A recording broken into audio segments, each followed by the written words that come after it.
Hello students, last class we discussed about the how you are accessing the class members, okay, variables and methods. Today let's see the constructors.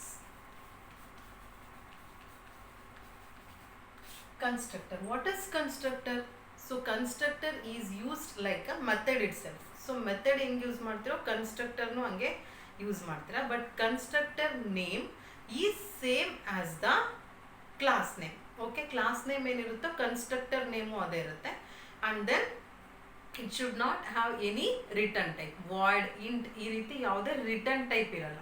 ಅದಕ್ಕೆ ನಾವೇನಂತೀವಿ constructors ಅಂತ ಅಂತೀವಿ. So next let's see one example. Class rectangle, so int length and then int width, so rectangle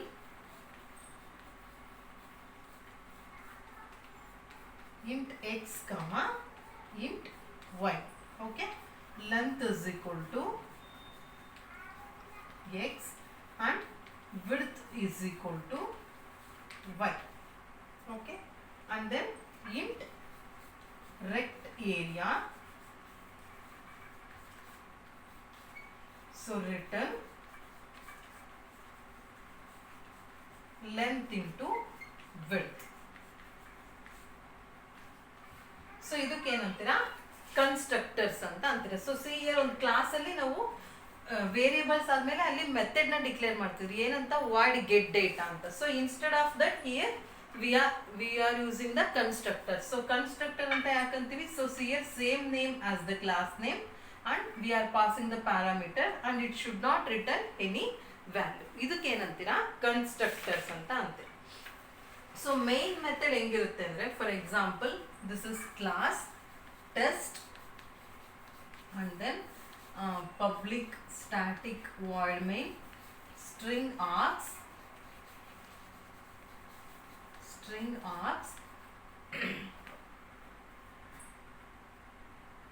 and then rectangle. So ಇಲ್ಲೇನ್ ಮಾಡ್ತೀರಾ ಅಂದ್ರೆ, ನೀವು method ನ use ಮಾಡಿಲ್ಲ, ಅದಕ್ಕೆ ನೀವು ಆಬ್ಜೆಕ್ಟ್ ಏನಕ್ಕೆ, to access the variables of rectangle class we can declare the object ನ ಕ್ರಿಯೇಟ್ ಮಾಡ್ಕೊಂಡ್ರೆ by using that object you can access the variables and methods. But ಇಲ್ಲಿ ಕನ್ಸ್ಟ್ರಕ್ಟರ್ ಯೂಸ್ ಮಾಡಿರೋದ್ರಿಂದ ಏನ್ ಯೂಸ್ ಅಂದ್ರೆ, ನ್ಯೂ ರೆಕ್ಟಾಂಗಲ್, ಇಲ್ಲೇ ನೀವು parameter ನ pass ಮಾಡ್ಬೋದು. ಯಾಕೆಂದ್ರೆ ಸೇಮ್ ನೇಮ್ ಇದೆಯಲ್ಲ, ರೆಕ್ಟಾಂಗಲ್. ಸೊ 15,10. ಸೊ ಇಲ್ಲೇ ನೀವು ಪ್ಯಾರಾಮೀಟರ್ಸ್ ನ ಪಾಸ್ ಮಾಡ್ಬೋದು. That is the use of constructor. ಅಂದ್ರೆ ಆಬ್ಜೆಕ್ಟ್ ನ ಕ್ರಿಯೇಟ್ ಮಾಡುವಾಗ ನೀವು ಪ್ಯಾರಾಮೀಟರ್ಸ್ ನ ಪಾಸ್ ಮಾಡ್ತೀವಿ. So int area 1 is equal to r1 dot rect area. ಇಲ್ಲಿ ಯಾವ ಮೆಥಡ್ ನ, rect area ಅಂತ ಮೆಥಡ್ ನ ಕಾಲ್ ಮಾಡೋದು, rect area. Okay, and then system dot out dot println area 1 is equal to area 1 ಅಂತ ನೀವು ಕ್ರಿಯೇಟ್ ಮಾಡ್ಬೋದು. ಓಕೆ, ಸೊ ಸಿ ಇಯರ್ ಇಲ್ಲೇ ಪ್ಯಾರಾಮೀಟರ್ ನ ಪಾಸ್ ಮಾಡಿದ್ರೆ ಏನಾಗುತ್ತೆ, ಇಲ್ಲಿ 15 ಮತ್ತೆ 10 ವ್ಯಾಲ್ಯೂ ಅಸೈನ್ ಆಯ್ತು. So x value is 15 and y value is 10. So area 1 is equal to r1 dot rect area. r1 ಅಂದ್ರೆ ಯಾವ್ದ್ರದ್ದು, ರೆಕ್ಟಾಂಗಲ್ ಕ್ಲಾಸ್ದು ಆಬ್ಜೆಕ್ಟ್. ಸೊ ಅಲ್ಲಿ ರೆಕ್ಟ್ ಏರಿಯಾ ಇದೆ. ಸೊ ಈ ಮೆಥಡ್ ಕಾಲ್ ಆಯ್ತು. So 15 into 10 150. ಅದು ಯಾವ ವೇರಿಯೇಬಲ್ಗೆ, ಏರಿಯಾ 1 ವೇರಿಯೇಬಲ್ಗೆ ಅಸೈನ್ ಆಯ್ತು. ಸೊ ಔಟ್ಪುಟ್ ಏನಂತ ಬರುತ್ತೆ, ಏರಿಯಾ 1 ಇಸ್ ಈಕ್ವಲ್ ಟು 150 ಅಂತ ಔಟ್ಪುಟ್ ಬಂತು. Okay, this is about the constructor. So default constructor ಅಂತ ಇರುತ್ತೆ. ಸೊ ಅವಾಗ ಏನ್ ಮಾಡ್ಬೇಕು ನೀವು, ಫಾರ್ ಎಕ್ಸಾಂಪಲ್ ಇಲ್ಲಿ ಪ್ಯಾರಾಮೀಟರ್ ನ ಪಾಸ್ ಮಾಡಲ್ಲ. ಸೊ ರೆಕ್ಟಾಂಗಲ್ ಸುಮ್ಮನೆ ಕೊಡ್ತೀರಾ, ಅಂದ್ರೆ length is equal to 0, width is equal to 0 ಆಗುತ್ತೆ. ಅಂದ್ರೆ ನೀವು ಏನು ಪ್ಯಾರಾಮೀಟರ್ ನ ಪಾಸ್ ಮಾಡಿದ್ರೆ ದಟ್ ಇಸ್ ಡಿಫಾಲ್ಟ್ ಕನ್ಸ್ಟ್ರಕ್ಟರ್ ಅಂತ ಆಗುತ್ತೆ. Okay, this is about the constructor. So next is method overloading ನೋಡೋಣ.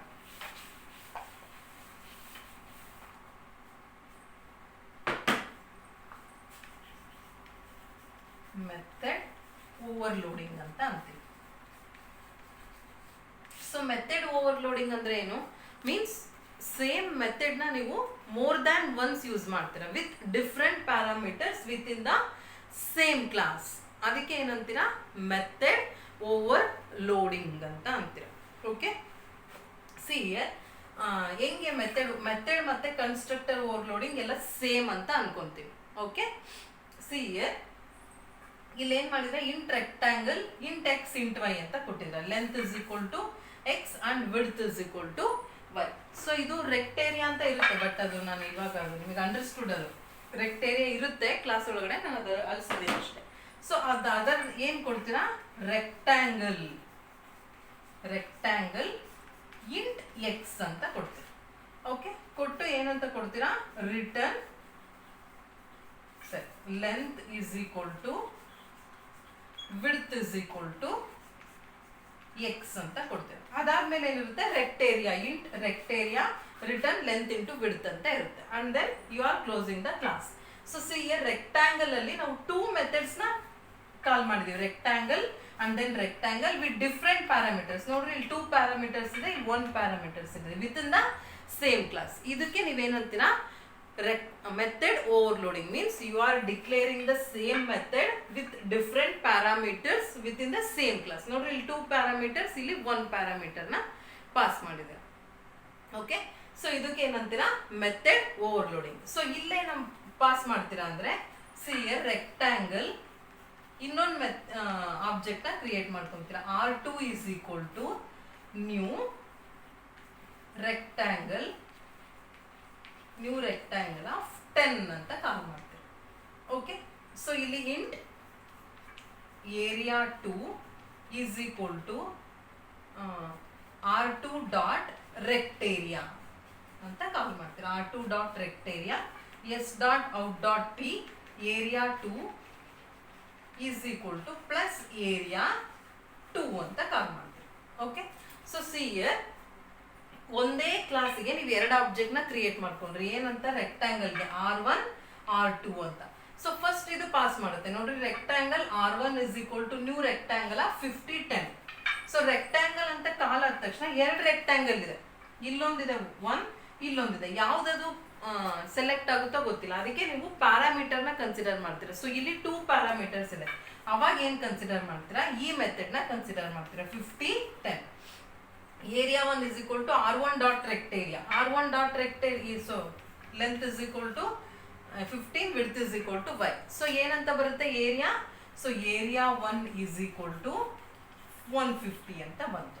ಇಲ್ಲಿ ನೋಡ್ರಿ, ಅಗೇನ್ ಮತ್ತೆ ರೆಕ್ಟಾಂಗಲ್ R2 ಇನ್ನೊಂದು ಆಬ್ಜೆಕ್ಟ್ ನ ಕ್ರಿಯೇಟ್ ಮಾಡಿದ್ದಾರೆ. R2 ನ್ಯೂ ರೆಕ್ಟಾಂಗಲ್ ಆಫ್ 10 ಅಂತ ಕಾಲ್ ಮಾಡಿದ್ದಾರೆ. ಅಂದ್ರೆ ಓನ್ಲಿ 1 ಪ್ಯಾರಾಮೀಟರ್. ಸೊ ಅದು ಅಷ್ಟೇ ರೆಕ್ಟಾಂಗಲ್ಗೆ, ಬಟ್ 2 ಇದೆ. ಹೆಂಗ್ ಡಿಸೈಡ್ ಆಗುತ್ತೆ ಅಂದ್ರೆ, 1 ಪ್ಯಾರಾಮೀಟರ್ 10 ಮಾತ್ರ ಪ್ಯಾರಾಮೀಟರ್ ಪಾಸ್ ಮಾಡಿದ್ದಾರೆ, ಅವಾಗ ಈ ಮೆಥಡ್ ಸೆಲೆಕ್ಟ್ ಆಗುತ್ತೆ. So length is equal to width is equal to X ಅಂದ್ರೆ 10, ಲೆಂತ್ 10 ವಿಡ್ತ್ 10. ಅವಾಗ ಏನು, ಮತ್ತೆ again int area 2 is equal to R2 dot rect area, again rect area call ಆಗುತ್ತೆ. So length into breadth area 2 is equal to ಏನಾಗುತ್ತೆ 100, 10 into 10 ಏನಾಗುತ್ತೆ 100 ಆಗುತ್ತೆ. Okay, this is method overloading. Means you are declaring the same method with different parameters with in a same class. ಇದಕ್ಕೆ method overloading ಅಂತ ಅಂತೀರ. So next is inheritance.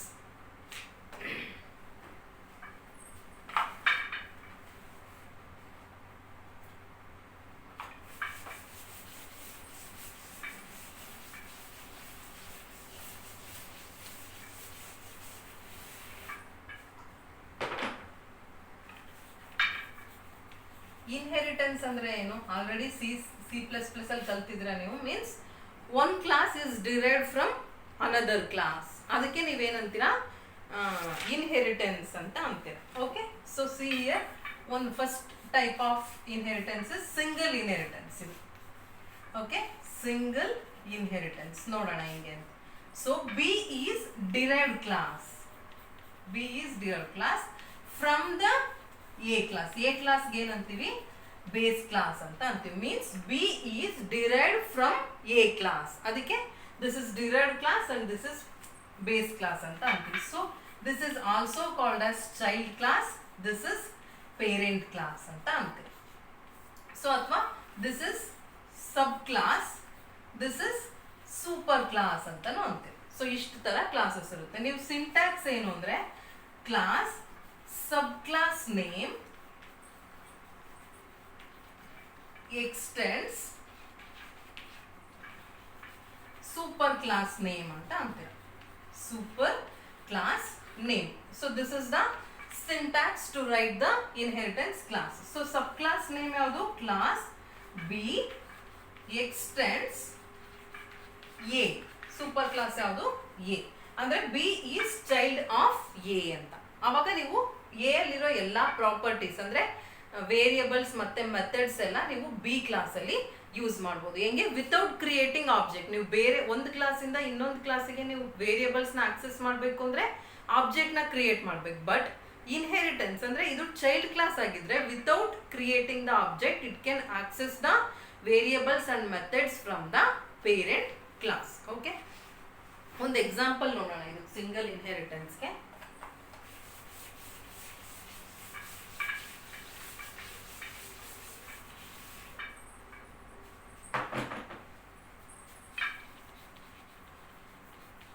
class room int length ಎಲ್ಲ ಅಂತ ತಗೊಳ್ತೀನಿ. int width, okay, room int x comma int y. So length is equal to x and then width is equal to y, and then int area. So return length into width. Okay, this is one class. So next one more class, class room 1 extends room. ಅಂದ್ರೆ room 1 is the child class of room ಅಂತ ಅಂತೀವಿ. Okay, room. So int height, okay, h ಅಂದ್ರೆ height, room 1 ಇದಕ್ಕೂ constructor room 1 int x int y int z. okay, super of x comma y height is equal to z. Again int volume. So return length into width into height. So next main class, class test public static void main string args. So string args. Here you are creating the object for subclass room 1. R1 is the object name. New room 1 of 14, 12, 10. Okay. Int area 1. Int area 1 is equal to R1 dot area, and then int volume 1 is equal to R1 dot volume. So system dot out dot println area 1 is equal to plus area 1. So system dot out dot volume 1 is equal to plus volume 1. So this is the example of the inheritance.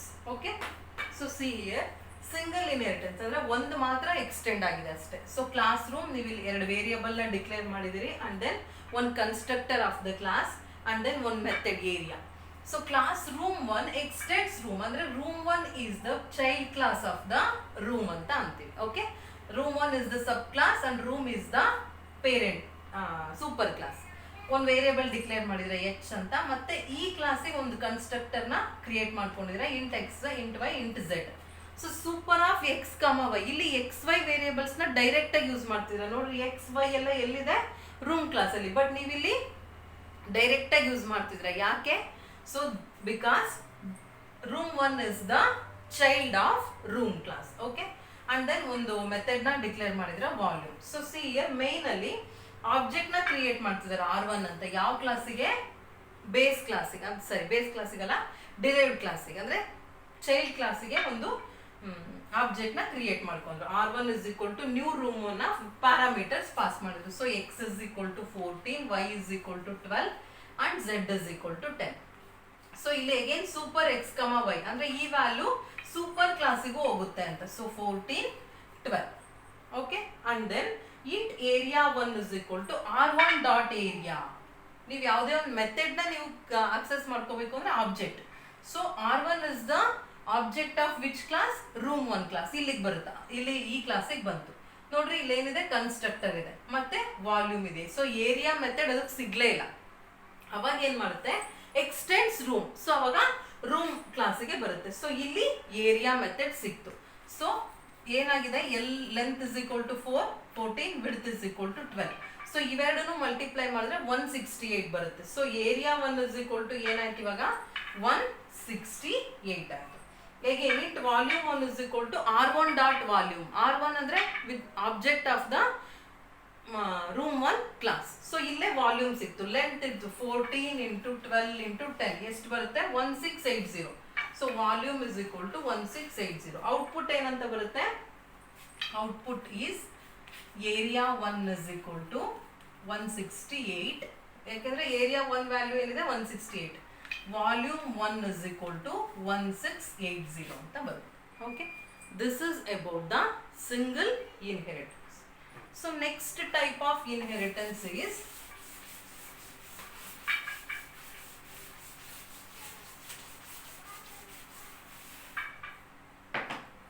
Multiple inheritance.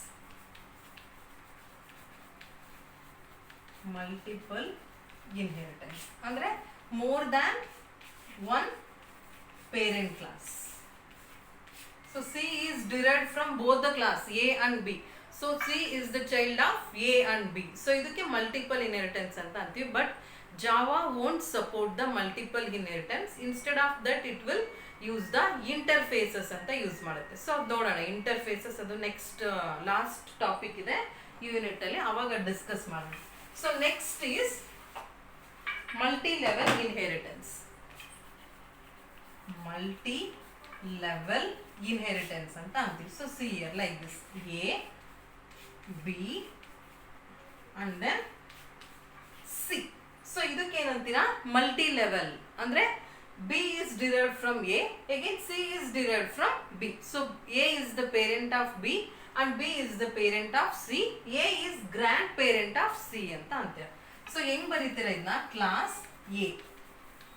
So ಇಲ್ಲೇನೋ code ಇರುತ್ತೆ. Again class B extends A ಅಂತ ಬರೀತೀರ. Extends A.